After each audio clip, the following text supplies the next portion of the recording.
Assalamualaikum warahmatullahi wabarakatuh. Waalaikumsalam warahmatullahi wabarakatuh. Oke, apa kabar semuanya? Baik. Sehat? Sehat. Oke, sebelum saya mulai silakan mundur dulu sedikit lagi supaya tidak terlalu lengah. Oke, ada yang tidak hadir? Siapa? Aditya Rido, Farhanita Safitri. Oh, yang latihan silat sama nari ya? Oke. Bukan baju yang sama sekian gambaran. Oh, yang izin kan? Oke. Oke. Baik, teman-teman sekalian, minggu lalu kita sudah membahas tentang apa? Materi kita minggu lalu refleksi tentang jenuh dalam belajar. Kalian sudah tahu apa itu jenuh, penyebabnya seperti apa, akibatnya seperti apa. Nah, sekarang kita lanjutkan tentang materi yang sudah akan kalian hadapi nanti, yaitu adalah kenakalan, mencegah kenakalan remaja. Remaja itu siapa sih? Kita itu siapa? Diri. Ayo. Diri sendiri. Saya seseorang yang berusia antara 11 sampai 17 tahun. Ya. Nah, kalian ini termasuk remaja muda atau awal. Oke, ya. Nah, kenapa saya sampaikan materi ini kepada kalian? Karena kalian sudah mulai menginjak di remaja atau di fase remaja awal. Ya. Yang pertama,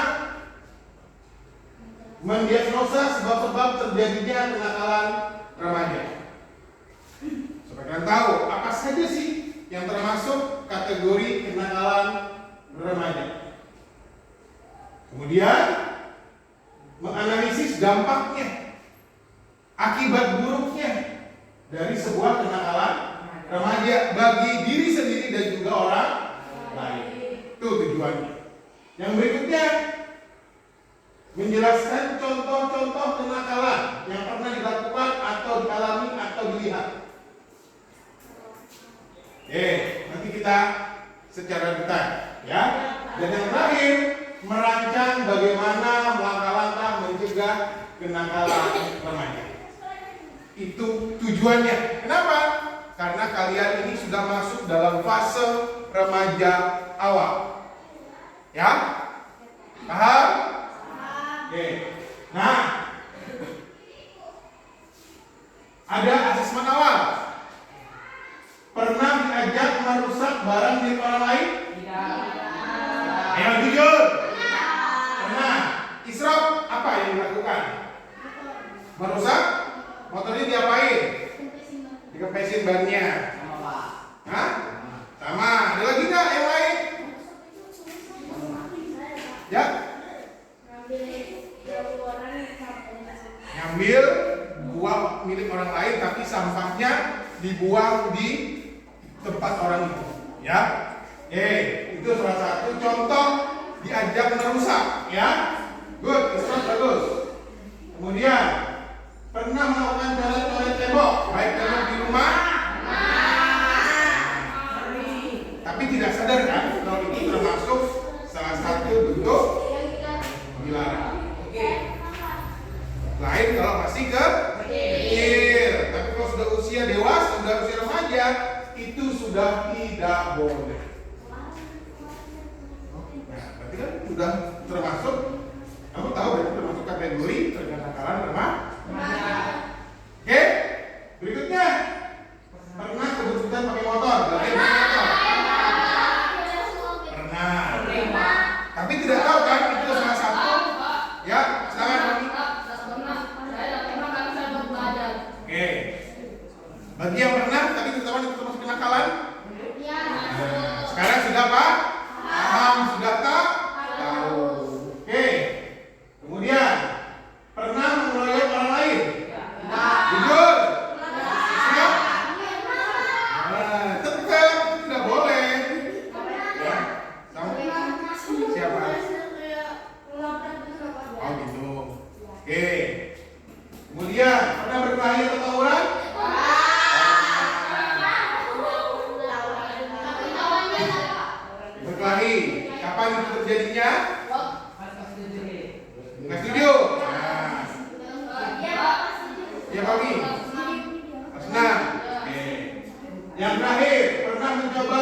Hah?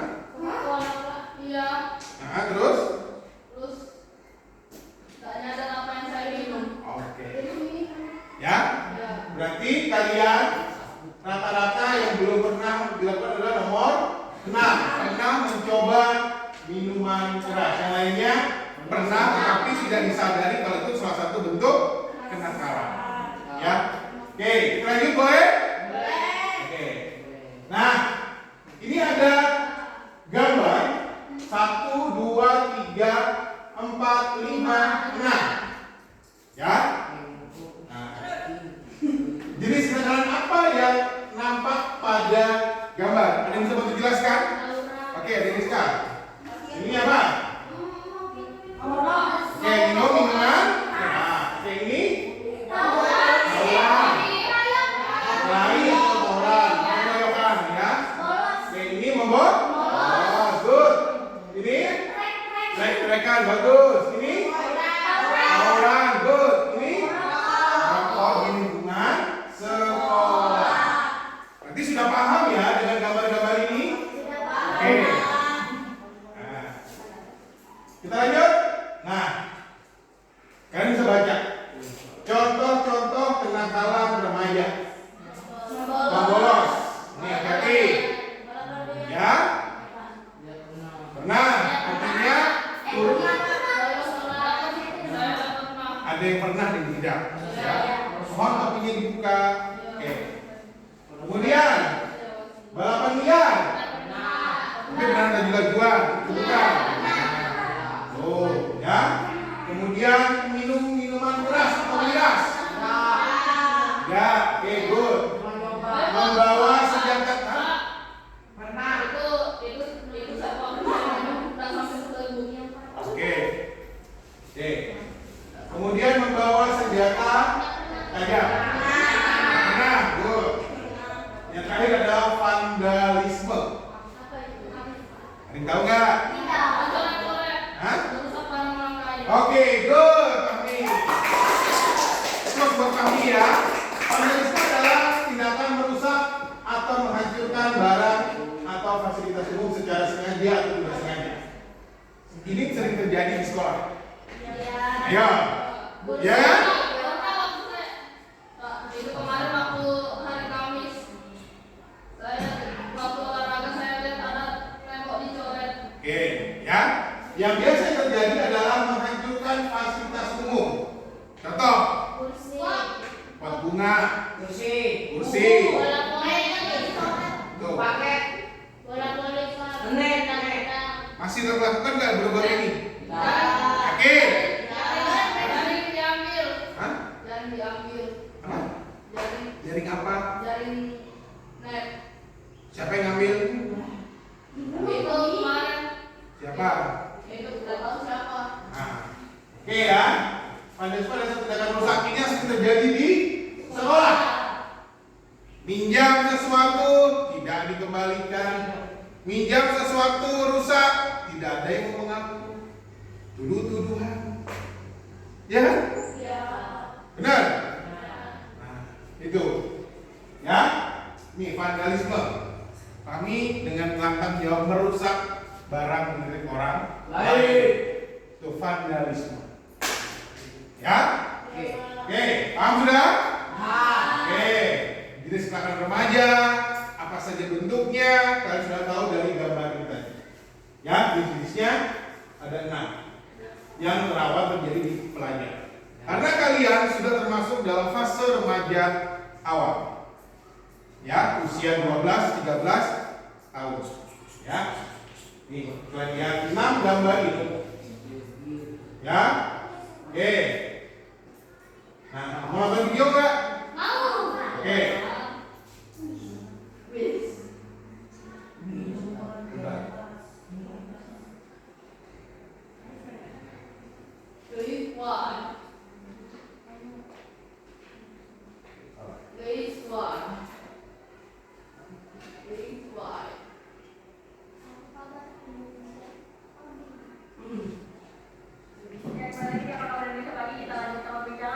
Silakan ditonton secara baik-baik.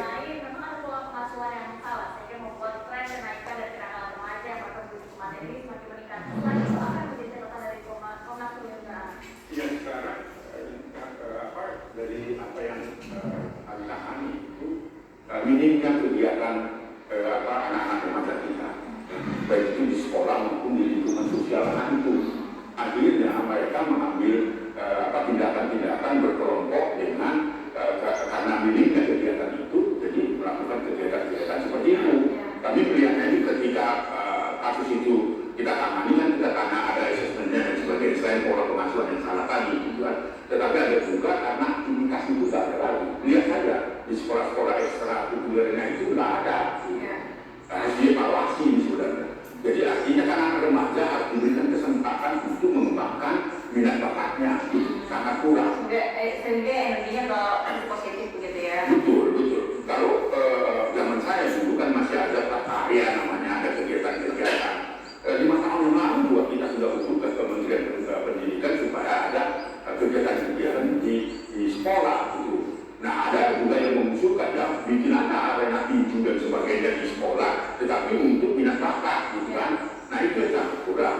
Selain pola pengasuhan tadi saya melihatnya juga kan evaluasi kita sebagai orang tua. Saya selalu mengatakan ada bapak, ada ibu di rumah kan tiada. Karena apa? Media sosial itu menjadi dominan, menguasai kegiatan-kegiatan orang tua kita. Apalagi kalau orang tuanya itu tidak berinteraksi pada anaknya, baik pun saja dan sebagainya, itu juga mempengaruhi. Lalu yang ketiga, tidak ada lagi panutan, ya. Baik itu di tingkat komunitas anak itu sendiri, lingkungan sosial, tidak ada sudah runtuh, ya. Dan mereka juga akhirnya nggak takut dengan apa itu yang memicu mereka, nggak takut dengan risiko. Tahu kok mereka seperti apa ya, katakanlah saya kembali lagi satu contoh untuk publik itu, Mario Dandi misalnya, dia tahu bahwa ini saya membunuh aja, menyakiti dia itu nggak apa-apa gitu kan. Risiko kematian. Iya, dia kan begitu kan. Nah ini juga itu artinya selain pola pengasuhan yang salah itu, rumah tidak lagi bersahabat. Nah, soal yang nggak takut tadi ini dari beberapa rekan jurnalis saya sering meliput beberapa kali peristiwa yang seperti ini. Di lapangannya ada cenderung berkembang seperti ini, bahwa pelaku anak itu menyadari bahwa undang-undang perlindungan anak itu tidak mungkin menjerat mereka dengan hukum pidana yang seperti dewasa. Akhirnya mereka punya pemikirannya, saya menyakiti nggak, masa nggak dihukum? Ada nggak fenomena kayak gitu? Ya, itu terjadi dan itu juga di teman-teman lawyer juga kan begitu ya, selalu menginformasikan bahwa memang undang-undang sistem peradilan pidana anak juga begitu mengatakan bahwa anak yang di bawah 18 tahun sekalipun dia melakukan tindak pidana, dia tidak boleh diputus oleh hakim lebih dari 10 tahun, bahkan sepertiga saja dijalankan. Ini dipakai sebagai alat gitu ya. Dan inilah yang kami terus diskusikan, apakah diperlukan revisi terhadap itu, karena batasan-batasan, karena pelakunya sekarang bukan hanya 14 tahun 15 tahun, 12 tahun ke bawah pun sudah melakukan tindak pidana seperti orang dewasa. Harus ada juga revisi seperti apa bentuknya Bang? Apakah memang umurnya yang bisa tindak pidana ini harus diturunkan, tidak lagi di atas 18 tahun, tapi mungkin di atas 15 tahun atau bagaimana? Ya saya kira itu sudah harus direvisi, kan ada klasifikasi ya, di bawah 12 tahun itu adalah pendekatannya bukan pemidanaan, tetapi dia ada tindakan gitu dengan pendekatan penyelesaiannya diversi gitu, di bawah 12 tahun ya. Nah 14 tahun, di bawah 14 tahun misalnya, itu tidak perlu ditahan gitu kan, ini digunakan, malah perlu klasifikasi kembali terhadap undang-undang sistem peradilan pidana anak. Artinya harus ada revisi, tetapi tidak revisi pada batasan usia, karena itu kan berlaku secara internasional. Anak adalah di bawah 18 tahun, tetapi kalau dia berkonflik dengan hukum ya, nah sekarang kan dikembangkan ya, kalau ada anak berkonflik dengan hukum dan sebagai pelaku, kalau batasan usianya seperti yang saya katakan tadi, kan ini bagi korban pun dirasakan tidak adil kan, ya, gitu. Nah oleh karena itu saya kira perlu ada revisi terhadap itu ya. Tetapi soal ini ya batasan klasifikasi kalau ada anak yang berkonflik dengan hukum kategori tindak kejahatan ya, kira-kira begitu ya. Iya seperti itu harus dilihat itu, karena menurut saya seperti Adi kemarin itu kan ya dinyatakan sebagai pelaku dan ikut serta di situ dan tidak melakukan tindakan untuk men-stop dan sebagainya. Kan ini juga harus dievaluasi ya, apakah dia hanya dimasukkan di rumah kesejahteraan sosial anak atau menjalani pemidanaan dan sebagainya. Ya kembali lagi di Apa Kabar Indonesia Pagi, kita lanjut. Oke, ya tadi video singkat sebuah tayangan di sebuah TV swasta di Indonesia, yaitu TV One ya. Kapan diambilnya Pak? ini sudah lama karena almarhum ini yang siapa tadi ini? Nah, Ya kembali lagi di Apa Kabar Indonesia pagi kita lanjut perbincangan Bang Aris melanjutkan pertanyaan saya tadi mengenai memang ada pola pengasuhan yang salah sehingga membuat tren kenaikan dari kenakalan remaja yang bahkan menuju kematian ini. yang ini, yang tua ini sudah meninggal tahun 2023 atau 2022 saya lupa. Dia adalah tokoh perlindungan anak. Ade Marwara Sirait, orang Batak, ya, dari Medan. Ini tokoh perlindungan anak. Ini sudah meninggal karena kemarin sakit info terakhir, ya. Jadi setelah Kak Seto adalah pemerhati anak, ketua komisi anak kemarin, dia selesai digantikan oleh ini Ade Marwara Sirait. Dia tokoh perlindungan anak dari Medan, tapi sudah almarhum, sudah dikebumikan di Medan juga, ya. Nah, dari Tio tadi, inilah yang bisa dirangkum dari pembicaraan Ade Marwara Sirait tadi sebagai tokoh perlindungan anak Komisi KPAI yang ada di Indonesia. Jadi penyebab kenakalan remaja yang pertama adalah keluarga. Keluarga siapa? Ya keluarga si remaja itu. Ya. Contoh, mohon maaf, kita kembali membuka. Ya. Mungkin ada orang tua yang berpisah, unforced error, ya, baik itu bercerai hidup ataupun bercerai secara meninggal, ditinggal meninggal, ya. Nah, biasanya dalam keluarga ini si anak belum bisa menerima keadaan orang tua yang berpisah, yang harusnya tinggal satu rumah tetapi beda rumah. Beda kalau kita ditinggal, salah satu orang tua meninggal dunia. Bisa seperti ini. Atau pola asuh yang salah juga bisa. Orang tua terlalu cuek. Nih sangu udah sana, misalnya. Nih sangumu 20.000, silakan jajan. Artinya apa? Anak-anak itu menganggap wah, aku bebas nih. Orang tua aku udah ngurus. Yang penting uang jajan aku dapat, dah merdeka. Ada yang seperti itu. Atau pulang sekolah, orang tua belum pulang, ya, karena bekerja di kebun misalnya, ya kan? Nah, pulangnya sore jam 4 atau jam 5, pulang ngaso kata orang Sunda atau apa santai, sambil merokok, minum kopi, anak dicuekin. Dianggap anak sudah mengerti dan paham, padahal butuh juga perhatian dari orang tua. Ya, ini pola asuh yang salah dari kata Marwara Sirait. Yang kedua, lingkungan tempat tinggal, ya, nih juga berkontribusi menciptakan kenakalan remaja. Ada yang tinggalnya di pondok? Ada? Gak ada. Oke. Tinggal pondok. Ada nggak sering kamu lihat anak-anak ngumpul di jalan? Sering. Oke. Apa yang mereka lakukan sepenglihatan kamu? Nongkrong, terus merokok. Oke, good. Apa lagi? Main gitar. Oke. Main HP. Oke. Karena saya tanya, menurut kamu ada manfaatnya nggak seperti itu? Nggak ada. Kenapa? Karena tugas kita sebagai pelajar adalah belajar dan posisinya harus berada di rumah. Tuh, ya. Takutnya kamu ikut yang awalnya kamu tidak merokok menjadi merokok, ya kan? Yang awalnya, bentar, apa lagi ngomong jadi potongnya? Oke. Awalnya merokok, ya.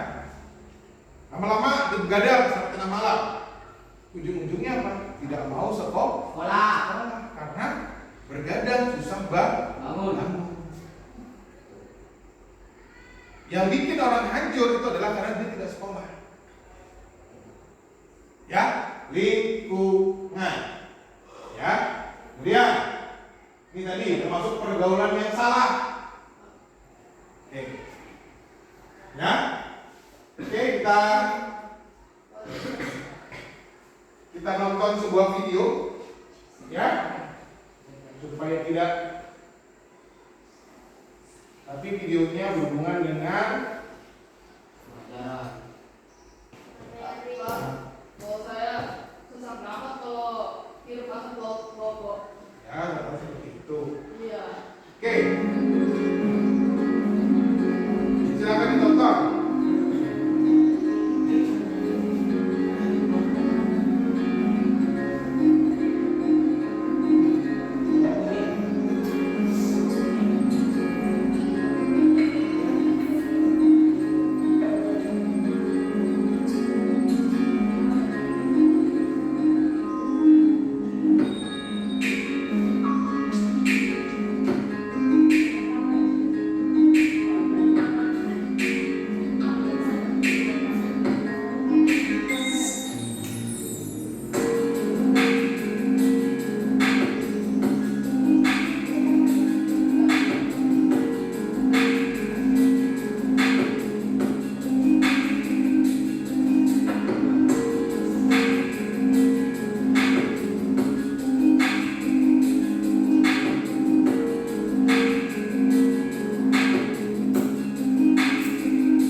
Ada bisa bantu untuk menjelaskan poin-poin dikit tadi? Ada bisa bantu? Ada bisa bantu? Hah? Atau kita bermain? Nanti kepanjangan. Pak, ini buka Pak. Baca lama Pak. Juga itu udah pernah. Oke. Pikirkan angka favorit yang ada muncul.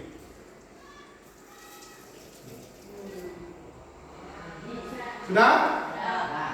Sudah? Lanjut.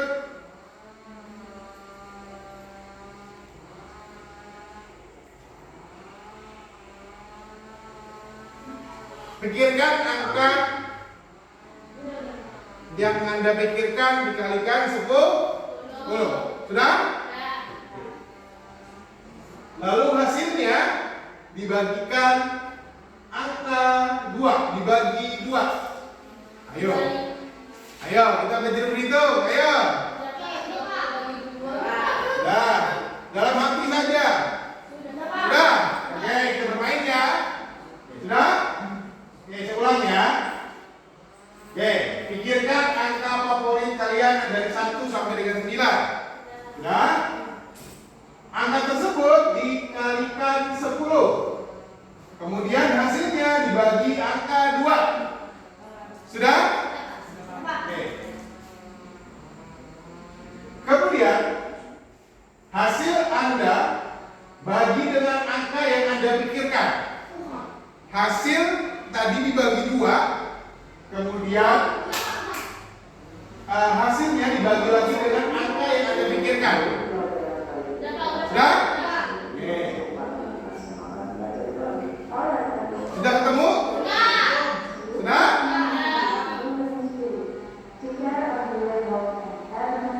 Hasilnya Anda kalikan dengan angka 8. Wah, kita belajar begitu.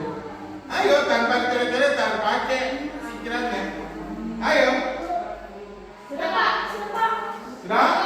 Dikalikan 8 ya. Dikalikan 8 ya. Oke. Kemudian hasilnya dibagi angka 4. Ayo.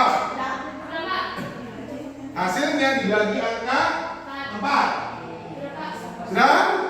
Oke. Kemudian hasilnya dikurangi angka 3. Sudah? Oke, lanjut. Oke. Lalu ditambahkan angka 7. Nah, oke. Albert Einstein ini adalah tokoh yang pintar. lupa, ya. Oke. Apakah sama jawabannya? Kita lihat.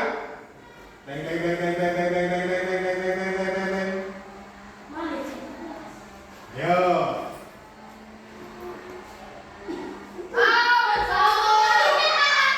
Sama? Sama? Beda, nggak mungkin lah. Kita bisa salah hitung. Kita bisa hitung. Salah hitung nanti. Oke. Baik, anak-anak sekalian, karena berhubung waktu sudah habis, mudah-mudahan apa yang disampaikan pada hari ini bisa sedikit menambah ilmu kalian tentang kenakalan remaja. Tadi ice breaking tentang PK tidak ngantuk, ternyata hasilnya ada yang sama dengan dia, tapi yang tidak sama paling sedikit. Ini gak saya, itu salah hitung. Oke? Oke, ya. Oke, terima kasih anak-anak sekalian. Wassalamualaikum warahmatullahi wabarakatuh.